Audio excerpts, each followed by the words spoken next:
masjid yang membimbing nawaitu sama gotin, ada yang masjid bar sholat tarawih dia menengahi ngomong apa setelah tarawih witir itu doanya sing cendik niku to. Oke, subhanal malikil kudus, subhanal malikil kudus, subhanal malikil kudus, itu monggo. Itu ya memang seperti itu. Nah sekarang saya udah Mas cek suwe Mbak Uta dipoto nih Mbak.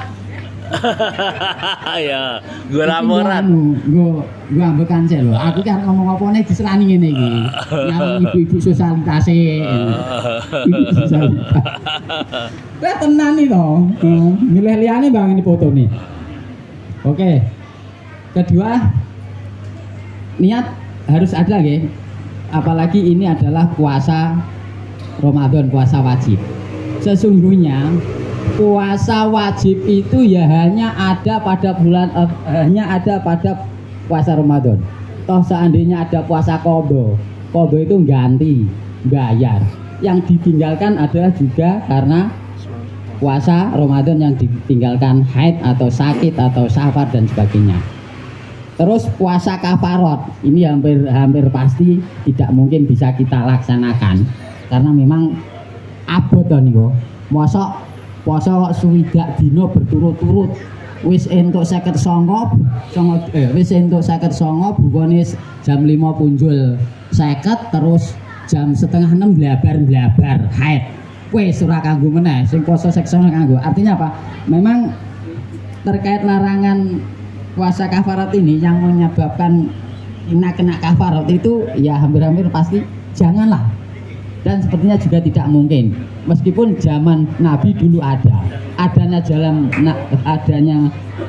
zaman Nabi ada itu sepertinya menjadi pelajaran. Kalau sekarang berarti rasa wae ketika kita harus kena puasa kafarat. Yang kena kafarat itu kan ketika berkumpul suami istri di siang hari. Sepertinya itu tidak mungkin lah bagi kita karena melihat kafaratnya, melihat dendanya. Jadi ini bedanya puasa qadha dan kafarat. Qadha itu ganti, kafarat itu denda. Nah, terus selanjutnya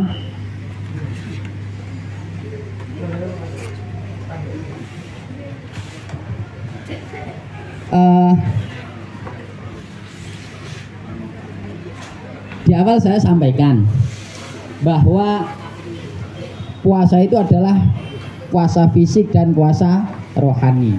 Nah,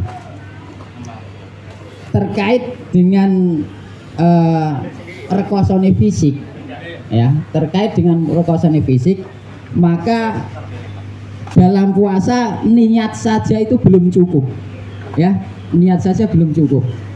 Piye meneh jare ngomong loro, kok niat saja belum cukup. Maka dalam puasa ini di samping niat kita harus juga memunculkan azam atau azimah. Apa itu? Kekuatan atau tekad yang kuat. Tekad yang kuat apa? Tekad yang kuat untuk melaksanakan puasa. Karena memang dikhawatirkan, maaf ini juga Ustaz Nur Salim belum tahu kelingan aku. Karena dikhawatirkan niat saja puasa tanpa dibarengi dengan tekad yang kuat, azam atau azimah, itu akan apa ya? Menjadikan alasan mengkambing hitamkan puasa untuk bermalas ria. Wah, lagi puasa rek buya tak oke turune, misalkan seperti itu. Ya, jadi artinya apa? Puasa tidak boleh dijadikan alasan untuk tidak produktif. Kalau mungkin produktif gayan, misalkan biasanya nak ra poso iki gawe lemari sedina untuk 9, gandeng poso untuk 5 ra apa-apa. Biasanya nak wong tani poso iki nak esuk macul teko jam 11 entuk setengah kedok. Maka ini gandeng poso mangate bar ngasar wae. Kula nak poso niku nyambut gawe sing akut kula nyangke bar ngasar. Mergo napa? Kelengero cedak maghrib. Musuh kaya ngapa? Kelengero cedak maghrib. Lah nek nang sawah esuk-esuk Brongkah. Wis ra entuk oke. Nunggu maghrib jek suwe golek godhong gedang jereng TV ben anceles. dan sebagainya ya. Jadi memang puasa itu rekoso, maka harus ada tekad yang kuat, azam tadi. Jadi puasa tidak boleh dijadikan alasan untuk tidak produktif. Kalau berkurang produksi dalam hal materi itu lumrah, wajar. Namun justru puasa ini seperti kita alami akan sangat produktif dalam hal pahala. Gimana?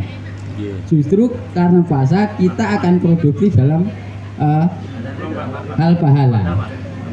Salah satu sebutan puasa adalah bulan pahala.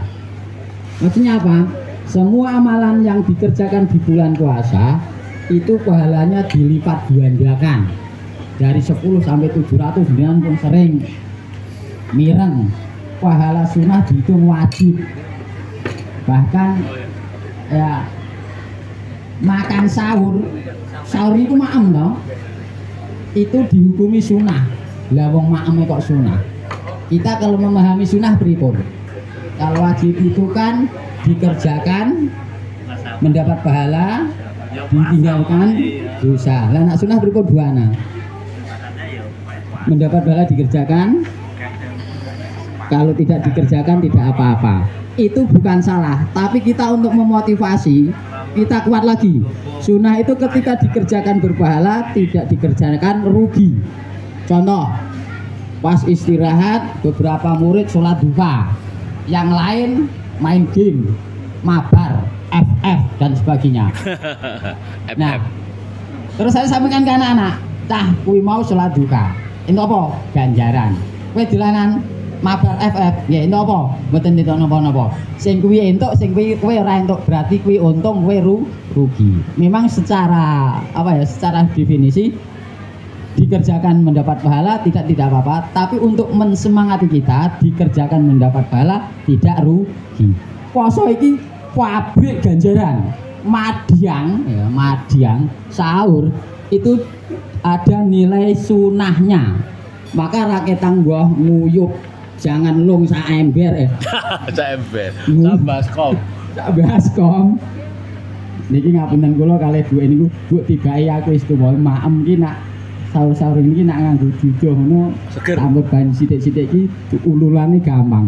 Gendino cepaki kuwi wae nak ora lu ngarepan njaluk kelor ngene mbokde. Sesuk lu ngarepane sesuk lor ngene mbokde. Kula nggih seneng. Kula nggih seneng. Jenengan ngrasake mboten sahur niku dihitung sebagai pahala karena apa? Nilainya adalah sunnah. Ning nadyan maem niku sahur niku nggih ngoten niku nggih rasane digubah kon tangi kon madang moto sepet cangkem pahit. Umurnya wis 54 kados kula itu nggih maem niku sudah mulai angel. Ampun batin wijik cilik wis 54. Kula niku awet cilik. Awet cilik. Nak Mas Totok niku awet apa niku? Awet ganteng. Kula awet cilik. 5 menit. Jadi itu ya, poso tidak bisa dijadikan alasan untuk bermalas ria, tidak bisa dijadikan kambing hitam untuk keset-keset, ngokai turu dan sebagainya dan sebagainya. Kalaupun memang toh puasa itu tidak produksi, tidak menghasilkan sesuatu yang berupa materi, sing ketok melok-melok ndang enak dipuluk, ndang entuk badhe akeh, tapi justru kita sadari ilmu yang sudah kita dapat. Puasa dengan puasa itu justru kita akan mendapatkan pahala yang berlimpah-limpah. Semoga puasa kita yang masih separuh ya, separuh lebih. Hari ini ada yang ke-13, ada yang hari ke-14, kita masih lama. Mari kita tata hati dan pikiran kita sehingga sisa puasa yang masih ada ke depan kita bisa menjalaninya dengan senang, dengan ikhlas. Tujuan puasa dari saya kecil sampai seumpin kiamat masih sama, yaitu langal lakum takun, tidak berubah. Dengan berakhirnya puasa harapannya kita menjadi insan-insan yang seperti kupu ya, tidak seperti ulo atau tidak seperti apa itu ya, jadi menyenangkan. Ini yang sebulan yang kita jalani ini ada hikmahnya. Buat pilih mengganti